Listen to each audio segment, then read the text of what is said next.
Again वही बात है कि अगर तो एक अंडरस्टूड प्राइस है, अब जैसे कोक वाली बात है कि इसकी अनफॉर्चुनेटली लाहौर में ही अंडरस्टूड प्राइस नहीं है। आप एक सुपर स्टोर पे जाएंगे कोई और प्राइस मिलेगी, आप थोड़े से और मतलब अब मेट्रो में चले जाएं वही कोक थोड़ी सस्ती मिल जाती है, वही अपने किसी ब्रांडेड इलाके की सुपर स्टोर में चले जाएं महंगी मिल जाती है, लोकल दुकान वाले के पास जाएं कहता है ठंडी बोतल 5 रुपये महंगी है बगैर ठंडी। तो अब अगेन चूंकि उसमें क्लैरिटी नहीं है तो इसलिए हम उसको ऑफर का दर्जा नहीं दे सकते। हाँ, लेकिन अगर कहीं साइड पे भी किसी किनारे पे छोटी सी भी लिस्ट प्राइस लगी हुई हो तो फिर हम कहेंगे कि ये ऑफर है। जी इधर आते हैं, कल आप लोगों ने बहुत ही आसान सी बातें पढ़ी, हमने देखा कि वो कौन से मामलात हैं जो कॉन्ट्रैक्ट होते नहीं लेकिन खुद ब खुद हो जाते हैं। फाइंडर ऑफ गुड्स वाली बात क्लियर है सबको? Supply of necessaries suited to life conditions. जी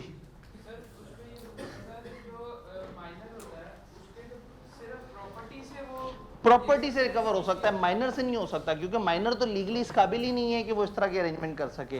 तो हम नॉर्मली कहते हैं जब कॉन्ट्रैक्ट एक्ट कहता है ना कि आप माइनर अनसाउंड से कॉन्ट्रैक्ट नहीं कर सकते, तो अब ये कैसा कॉन्ट्रैक्ट है जिसमें हम उसकी प्रॉपर्टी में से चीजें ले सकते हैं? तो हम कहते हैं ये कॉन्ट्रैक्ट उसके साथ नहीं है, ये उसकी प्रॉपर्टी के साथ है। उस प्रॉपर्टी के मालिक की हमने हिफाजत की है, यानी कि उस एसेट के मालिक की हिफाजत की है, तो वो एसेट्स का ये हक बनता है कि वो अपने मालिक की हिफाजत करने वाले को पैसे दें। नहीं, वो पैसे अभी भी ले सकता है उसके एसेट्स में से। यस, जो भी उसका कफील होगा, जो भी उसका केयरटेकर होगा, वो उतने पैसे उसको निकाल के देगा जितना उसने उस बच्चे को जरूरियात जिंदगी के लिए सप्लाई किए। जी अगर एक बंदा खुद ही केयरटेकर है और खुद ही वो उस बच्चे को सप्लाई करा नेसेसरीज, तो वो उसके एसेट्स में से ले सकता है, प्रोवाइडेड कि अदालत ने उसे ये ना कहो कि तुम अपने खर्चे से पालो और जब बड़ा हो जाए तब हिसाब किताब करना। अगर ऐसा नहीं कहा गया तो जब भी आप किसी माइनर या अनसाउंड की मदद करते हैं और उसके पास कोई एसेट्स होते हैं और आपने मदद जो है वो उसकी लाइफ कंडीशन के मुताबिक की है, तो जितना आपने जेन्युइन उस पर असल खर्चा किया वो आपका रिइंबर्स हो जाता है। तो फिर वो सवाब है सिर्फ। नहीं, फिर नहीं, ऐसे नहीं, वो रेटिफिकेशन नहीं ना हो सकती। माइनर बड़ा होके पास्ट वाली चीजों को ओके नहीं कर सकता।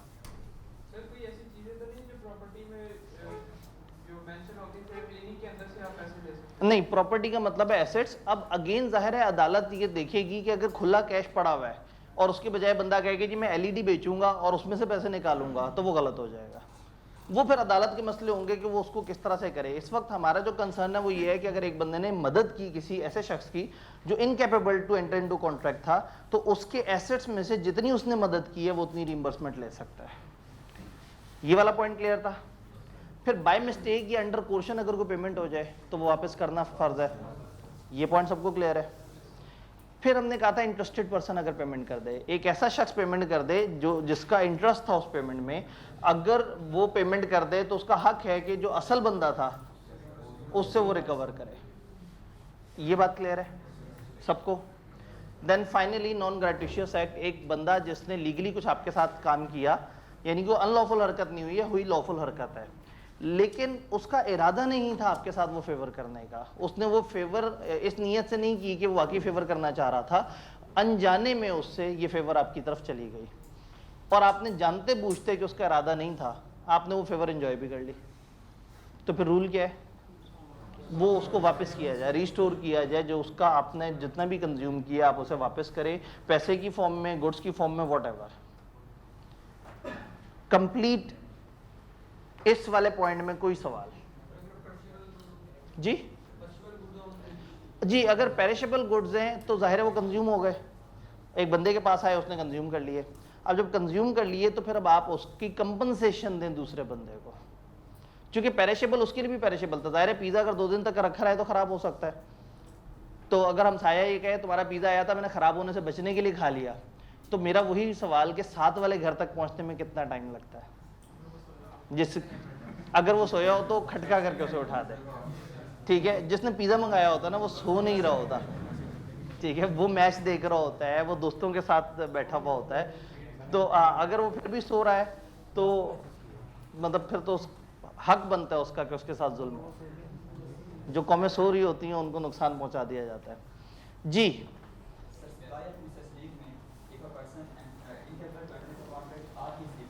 ठीक है, डिपेंडेंट से क्या मुराद है भाई?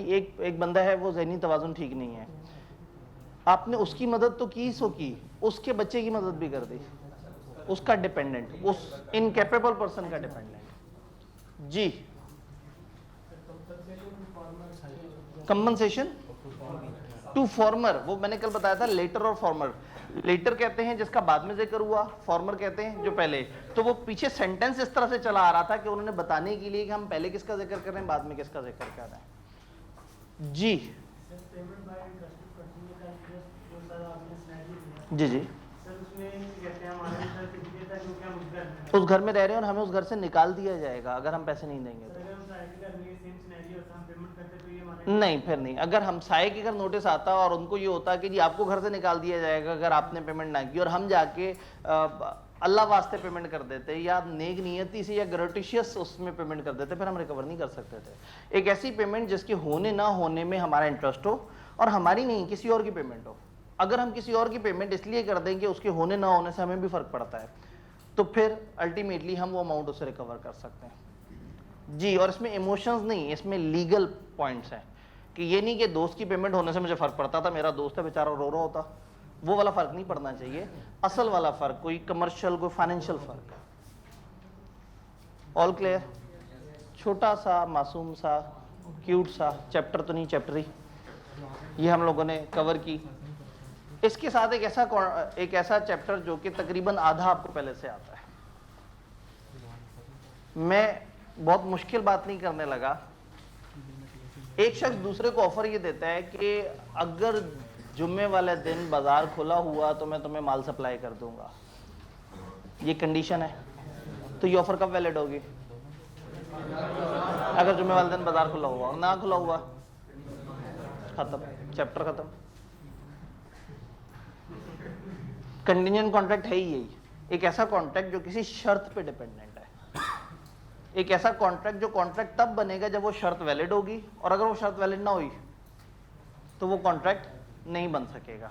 तो कॉन्ट्रैक्ट टू डू और contract not to do something, if an uncertain event does और डज नॉट हैपन। मैं एक टिपिकल एग्जांपल देता हूँ जिससे बात समझ आ जाती है। एक शख्स ने दूसरे से कहा कि अगर मेरा बहरी जहाज माल लेके आ गया तो मैं तुम्हें इंपोर्टेड माल सप्लाई करूंगा, मैं इंपोर्टेड माल सप्लाई करूंगा अगर बहरी जहाज आ गया। वो कहता है अगर मेरा बहरी जहाज नहीं आया तो मैं तुम्हें लोकल माल सप्लाई करूंगा। A contract to do something if does not happen. अगर मेरा बहरी जहाज नहीं मेरा बहरी जहाज आ गया तो मैं तुम्हें लोकल माल सप्लाई नहीं करूंगा।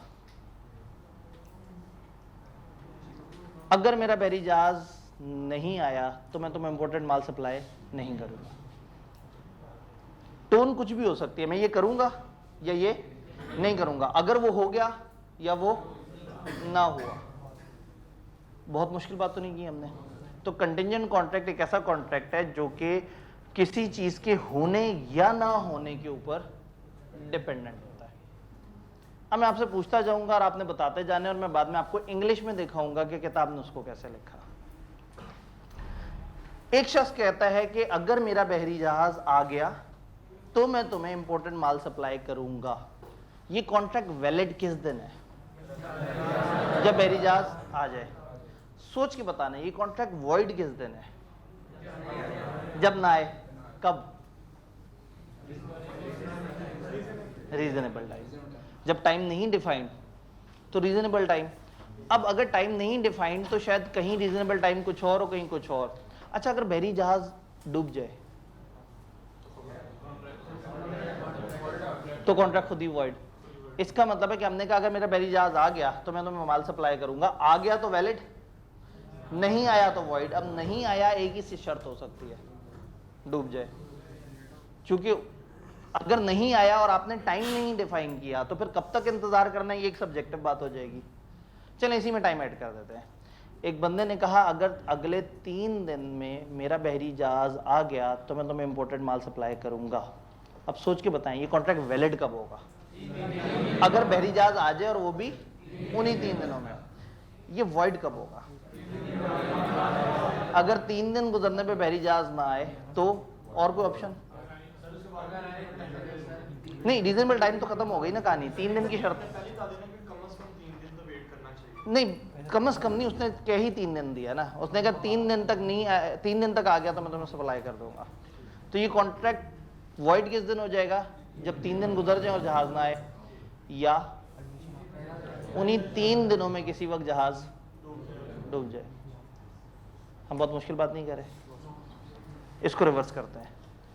एक बंदे ने कहा अगर मेरा बहरी जहाज ना आया तो मैं तुम्हें माल सप्लाई करूंगा, तो ये किस दिन वैलिड होगा? जब डूब जाए। क्योंकि टाइम अब नहीं ना डिफाइन, तो अब आप कहें जब ना आया, कब ना आया, तो अगर उसने कहा मेरा बहरी जहाज नहीं आया तो ये कॉन्ट्रैक्ट उस दिन वैलिड होगा जब ये इम्पॉसिबल हो जाए, जब उसका आना चांस ही ना रहे, खत्म हो जाए वो बहरी जहाज। ये बात समझ आई? ये कॉन्ट्रैक्ट वॉइड कब होगा? उसने कहा अगर मेरा बहरी जहाज नहीं आया तो मैं तुम्हें लोकल माल सप्लाई करूंगा, अगर आ जाए तो जब आ जाए ये कॉन्ट्रैक्ट वॉइड हो जाएगा। चल इसमें टाइम ऐड करते हैं। अगर मेरा बहरी जहाज 3 दिन में ना आया तो मैं तुम्हें लोकल माल सप्लाई कर दूंगा, ये कॉन्ट्रैक्ट किस दिन वैलिड है? अगर 3 दिन तक ना आया तो वैलिड हो जाएगा, क्योंकि मैंने शर्त क्या रखी है, मेरा बहरी जहाज ना आया तो मैं तुम्हें लोकल माल सप्लाई कर दूंगा। तो 3 दिन तक बहरी जहाज ना आए तो भी वैलिड है, और कोई ऑप्शन? इन 3 दिनों में डूब जाए, इम्पॉसिबल हो जाए, तो भी वैलिड है, वॉइड कर रहा है। मैंने कहा 3 दिन में ना आया, तो अगर वो 3 दिन में आ जाए तो बात समझ आ रही है जी? हमने कहा 3 दिन तक ना आया तो ये ऐसे होगा, और वो 3 दिन तक नहीं आया तो वैसे हो जाएगा जो तय किया हुआ है। तो टाइम जब लिमिट डिफाइन हो जाती है तो कहानी आसान हो जाती है, जब टाइम लिमिट नहीं डिफाइन होती तो फिर रीजनेबल टाइम और वो वाली चीज़ मुश्किल हो जाती है। तो फिर हम कहते हैं कि जब वो इम्पॉसिबल हो जाए, और मेरी एग्जांपल में उस बहरी जहाज के डूबने से वो इम्पॉसिबल हो जाता है। यही सारी बातें इंग्लिश में पढ़ें, बड़ा मजा आएगा। अच्छा, अगर एक बंदा कॉन्ट्रैक्ट करे दूसरे से कि अगर मेरा बहरी जहाज आ गया तो मैं तुम्हें माल सप्लाई करूंगा, जबकि बहरी जहाज तो डूबा हुआ है पहले से ही, बहरी जहाज एग्जिस्ट ही नहीं करता, वॉइड एब इनिशियो, शुरू से ही गलत है। अगर वो एग्जिस्ट ही नहीं करता तो उसने ना कभी आना है, ना कभी डूबना है, ना कभी ना आना है। तो एक इम्पॉसिबल इवेंट के ऊपर अगर आप शर्त रख देंगे तो वो वॉइड एब इनिशियो हो जाएगा जी। अगर उसे इल्म ना हो, ये एक इंपॉर्टेंट बात है कि अगर उसे इल्म ना हो तो उस वक्त तो कॉन्ट्रैक्ट ऐसा लगेगा कि बन गया, लेकिन जिस वक्त खबर मिलेगी उस वक्त वॉइड हो जाएगा। Contingent contract definition. A contingent contract is a contract to do or not to do something, to do something or not to do something if some event, कोई ऐसा event collateral to such contract, connected to such contract, does or does not happen. एक uncertain event जिसका हमें नहीं पता कि वो क्या होता है, वो हो जाए या ना हो, तो उसके होने या ना होने पे डिपेंड करता हुआ हमारा कॉन्ट्रैक्ट, जो हम कहें हम ये काम करेंगे या नहीं करेंगे, तो ये कहलाता है कंटिंजेंट कॉन्ट्रैक्ट। ये डेफिनेशन समझ आई? और 4 पॉसिबिलिटीज हैं, ये करूंगा अगर हो गया, ये नहीं करूंगा अगर हो गया, ये नहीं करूंगा अगर नहीं हुआ, ये नहीं करूंगा अगर नहीं हुआ। मैंने भी 4 एग्जांपल्स दी थी। Do something, some event does happen, not to do something does happen, do something does not happen, not to do something does not happen. तो इवेंट भी हो या ना हो, इस पे भी कंटिजेंसी हो सकती है, और मैं ये काम करूंगा या नहीं करूंगा इस पे भी। तो कंटिजेंट कॉन्ट्रैक्ट ऐसे कॉन्ट्रैक्ट हैं जिसमें एक शर्त होती है, ये कॉन्ट्रैक्ट पहले ही दिन से फाइनल नहीं होते, ये उस शर्त के होने या ना होने पे वैलिड या वॉइड हो जाते हैं। ऑफर सर्टेन और डेफिनेट होनी चाहिए, बिल्कुल जी, बिल्कुल ऐसे ही है। हमने बड़ी सर्टेन शर्त लगाई है। हमने कहा है कि अगर बहरी जहाज आ गया तो मैं तुम्हें 200 रुपए का माल सप्लाई कर दूंगा। हाँ, अब आपने ऑफर उसे दे दी हुई है, ऑफर उसके पास पड़ी हुई है, सिर्फ प्रॉब्लम ये है कि ऑफर उस दिन जिंदा होगी जिस दिन बहरी जहाज आ जाए। आपको याद है हमने कहा था ऑफर में कुछ कंडीशंस हो सकती हैं, और कंडीशंस फुलफिल हो जाएं तो फिर आपको याद है हमने कहा था ऑफर लैप्स हो जाती है अगर condition president to the offer जो उसके अंदर छुपी हुई है अगर वो फारिग हो जाए। तो इसका मतलब ये हुआ कि कंटिंजेंट कॉन्ट्रैक्ट ऐसे कॉन्ट्रैक्ट हैं जिसमें एक शर्त ऐड हो गई है, शर्त एग्जीक्यूट हो गई तो ये सर्टेन कॉन्ट्रैक्ट है, और शर्त एग्जीक्यूट ना हुई तो ये फारिग हो गया। तो दिस कैन हैपन कि कॉन्ट्रैक्ट डिपेंडेंट हो एक इवेंट पे, लेकिन वो इवेंट कनेक्टेड होना चाहिए। मैंने कहा मेरा बहरी जहाज आया तो मैं माल सप्लाई करूंगा, मैं कहूं जी वो फलाना परवेज भट्ट साहब का अगर बहरी जहाज आया तो मैं तुम्हें स्पीकर सप्लाई करूंगा। अब परवेज भट्ट साहब के बहरी जहाज का मेरे स्पीकर से कोई ताल्लुक नहीं, ये तो शर्त हो जाएगी। अगर बाबर आजम ने डबल सेंचुरी बनाई तो मैं तुम्हें जो है वो 5 लाख का माल सप्लाई करूंगा, ये शर्त हो गई। लेकिन अगर मैं बाबर आजम से कहूं कि अगर तुमने डबल सेंचुरी बनाई तो मैं तुम्हें ये नाम दूंगा, और मैं कोच हूं टीम का और वो जनाब वो बैट्समैन है, तो अब ये कंटिंजेंट कॉन्ट्रैक्ट हो गया। इसका मतलब क्या हुआ, कंटिंजेंट कॉन्ट्रैक्ट में जो पार्टीज हैं उनका उस इवेंट से ताल्लुक होना चाहिए। मैं कहूं जी अगर कुस्तुनतुनिया में फ्राइडे वाले दिन जो है वो मार्केट खुली हुई तो मैं तुम्हें शेखुपुरा में माल परसों सप्लाई कर दूंगा, तो ये थोड़ा सा गलत है। लेकिन अगर शेखुपुरा की मार्केट फ्राइडे को खुली हुई तो मैं तुम्हें माल सप्लाई कर दूंगा, ये वैलिड है। तो इसका मतलब है कोलेट्रल होना चाहिए। कोलेट्रल समझ आया? कैरेक्टरिस्टिक्स क्या है कंटिंजेंट की? डिपेंड्स अपॉन हैपनिंग और non happening of some future event.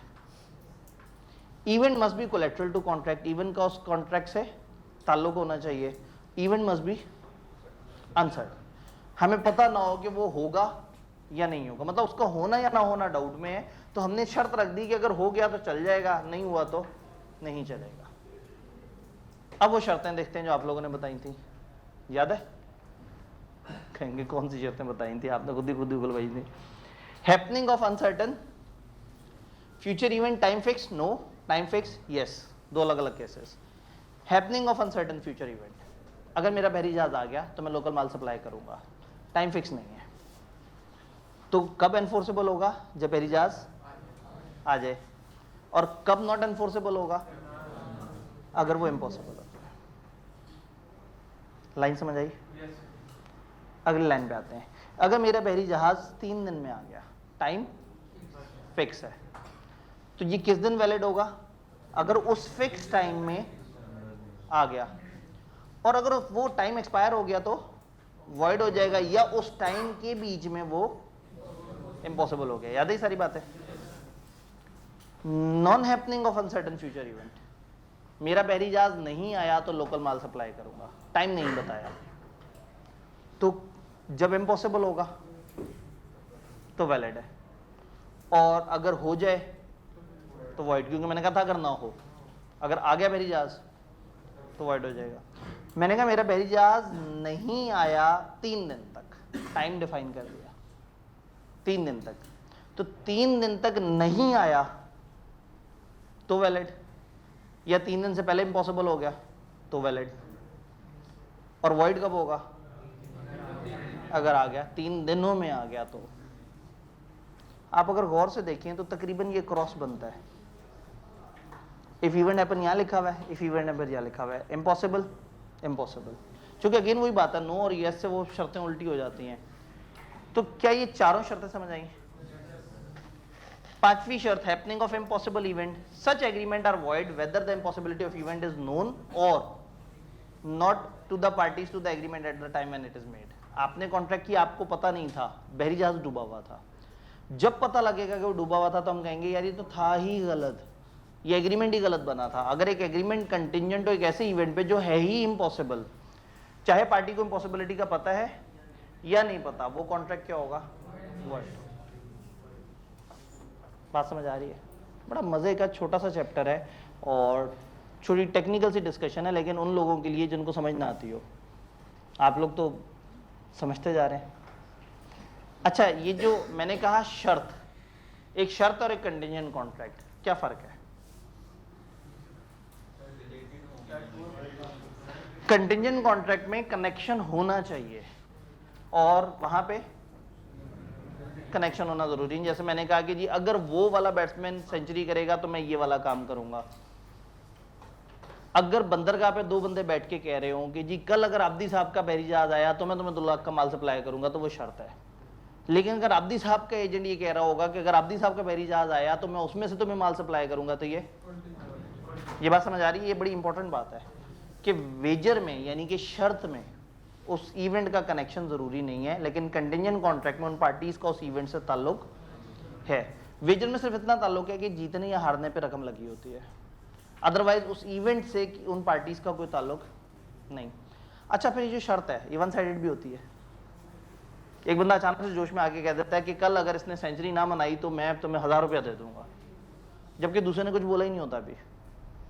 तो शर्त वन साइडेड भी होती है, लेकिन कॉन्ट्रैक्ट आपको पता वन साइडेड नहीं होते, कॉन्ट्रैक्ट टू साइडेड होते हैं। तो कंटिंजेंट कॉन्ट्रैक्ट जो है वो रेसिप्रोकल होते हैं। रेसिप्रोकल मतलब प्रॉमिस के बदले प्रॉमिस। याद है उसने कहा था मैं 235 रुपये दूंगा और उसने कहा था मैं 1 लीटर पेट्रोल दूंगा, तो दोनों एक दूसरे से वादा कर रहे होते हैं, लेकिन शर्त में जरूरी नहीं कि दोनों एक दूसरे से वादा करें।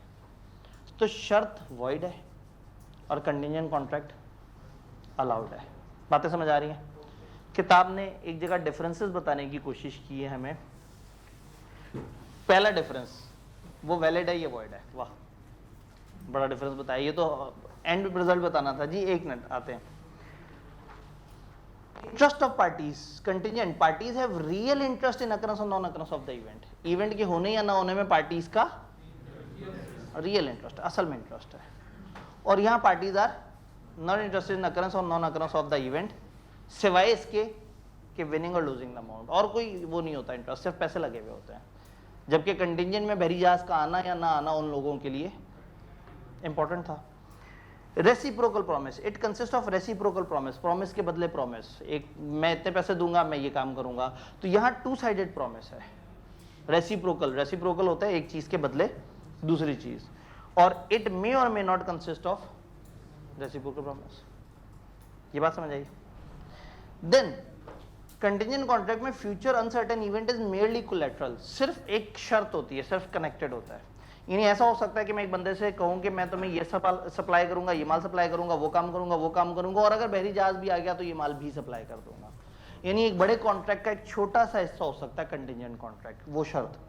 जबकि जो शर्तें होती हैं वेजरिंग, वो तो पूरी की पूरी शर्त होती ही उस इवेंट के ऊपर है। तो वेजरिंग सिर्फ उस इवेंट पे डिपेंडेंट होता है, जबकि कंटिंजेंट कॉन्ट्रैक्ट में हो सकता है कि वो पूरे कॉन्ट्रैक्ट का एक छोटा सा हिस्सा हो। तो वेजरिंग का मतलब है शर्तों वाला agreement. Uncertain event, future uncertain event is merely collateral, वो सिर्फ कनेक्टेड होता है। और इधर uncertain event is sole determining factor of the agreement. ये अकेली चीज होती है, ये वो एक अकेला डिटरमाइनिंग फैक्टर है, बस यही है। पूरा का पूरा कॉन्ट्रैक्ट, पूरा का पूरा एग्रीमेंट उस शर्त के ऊपर डिपेंड कर रहा होता है वेजरिंग में। और कंटिंजेंट में वो एक हिस्सा हो सकता है। जी, वहां से एक सवाल था।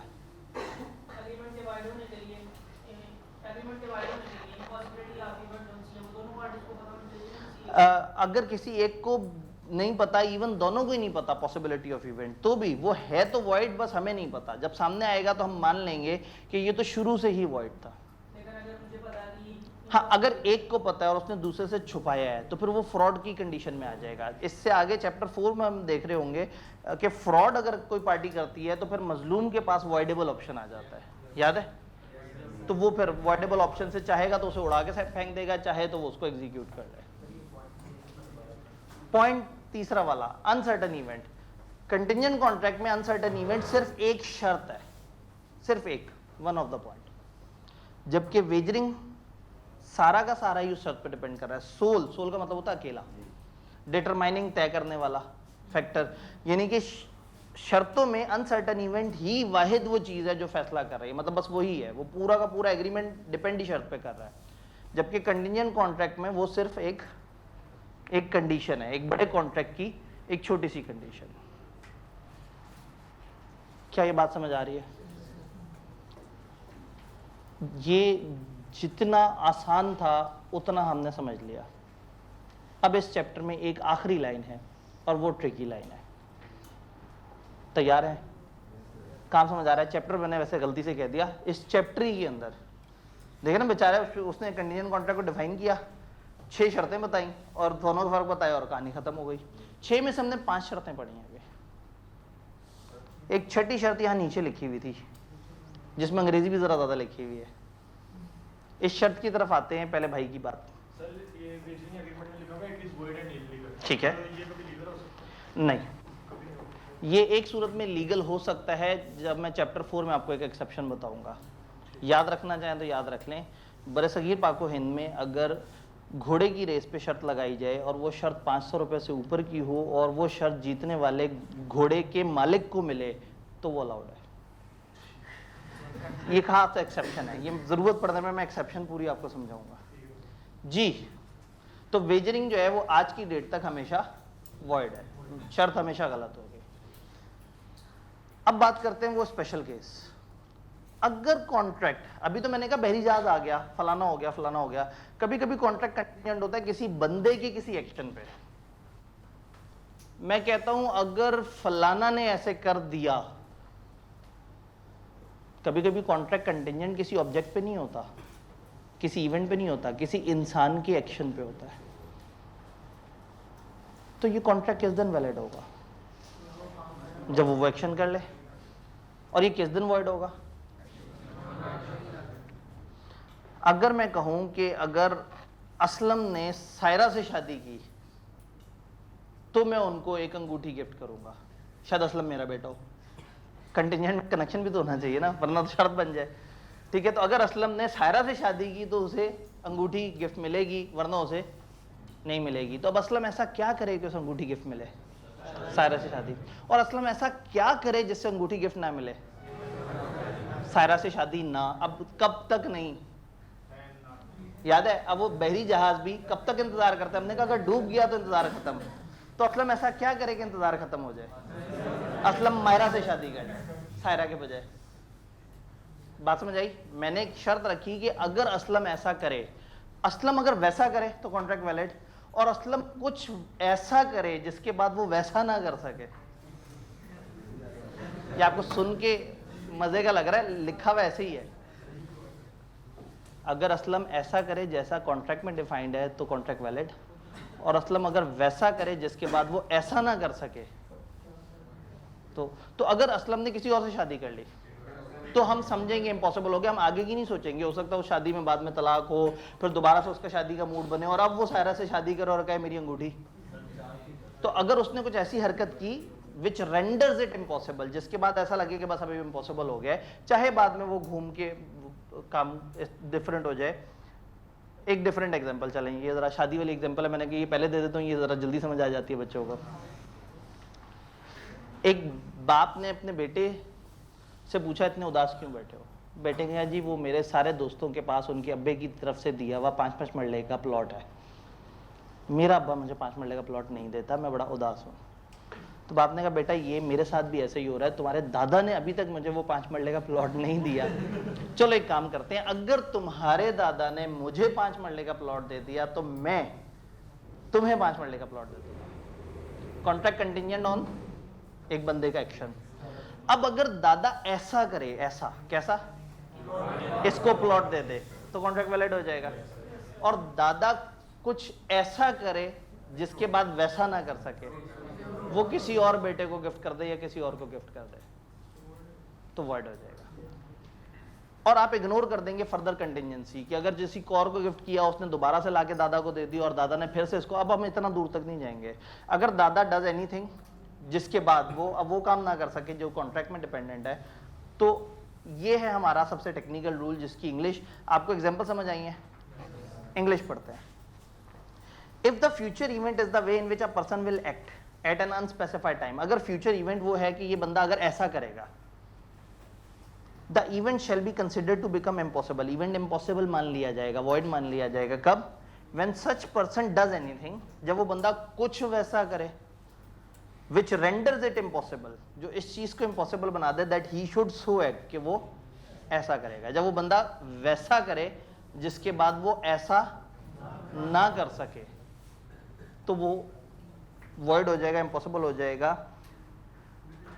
renders it impossible, renders बना देता है, जो उसे impossible बना दे, that he should so act within any definite time, कि अब वो डेफिनेट टाइम तक वैसा नहीं कर सकेगा, और otherwise then under future further contingency, हम कह रहे हैं अदर देन फर्दर कंटिजेंसी, दूर जाके नहीं सोचना कि नहीं अगर आगे जाके उसको ख्याल आ जाए और दोबारा से उस बंदे से प्लॉट ले आए और वो प्लॉट इसके वाले कर दे, या वो मायरा को तलाक देने के बाद दोबारा से सायरा के पास आए और सायरा से शादी कर ले, इतना आगे नहीं सोचना। अगर उसने कहा कि सायरा से शादी करोगे तो अंगूठी मिलेगी, तो जब सायरा से शादी करेगा तो अंगूठी मिलेगी, और सायरा के बजाय मायरा से शादी कर ली, अगर वो शख्स कुछ ऐसा करे जिसके बाद वैसा ना कर सके तो contract wide. Other than further contingencies, हम फर्दर कंटिजेंसीज की बात नहीं कर रहे। तो ये दादा पोता बेटा, ये एग्जांपल समझ आई। तो इसकी इंग्लिश थोड़ी सी टेक्निकल है, और मुझे पता है कि अगली क्लास में भी हम इस इंग्लिश पे फिर से बहस कर रहे होंगे, काश दामने वक्त में ज़रा ज़्यादा गुंजाइश होती। खैर, तो ये भाई का मैं सवाल लेता हूँ, लेकिन इससे पहले जो जुम्मे पे जल्दी से जाना चाह रहे हो, मेरी वजह से ना परेशान हो, तो ये मैं सवाल लेता हूँ। उससे पहले मैं आपको बता दूँ कि कल आपको एक वीडियो मिलेगी चैप्टर 5 और चैप्टर 8 के पास पेपर्स जी।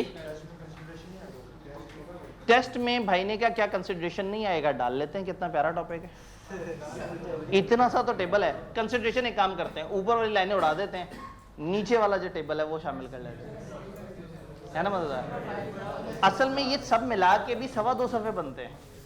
आप ये मत काउंट करें कि चैप्टर खत्म हुआ है, ये तो आई के अपने एक टॉपिक, एक छोटे से टॉपिक को खामखा चैप्टर का दर्जा दे दिया। तो आपके पास पास पेपर की वीडियो भी होगी, आपके पास एक लंबा चौड़ा वीकेंड भी होगा, और उसके बाद ये चैप्टर बेचारे शुरू होने से पहले तो खत्म हो जाते हैं। दिल पे हाथ रख के बताएं, कल वाला चैप्टर को चैप्टर था जी, मैच है पाकिस्तान का इंडिया के साथ, तो फिर तो खुशी में तैयार कर लेंगे। वैसे मैच से पहले तैयार कर लीजिएगा, बात का कोई पता नहीं।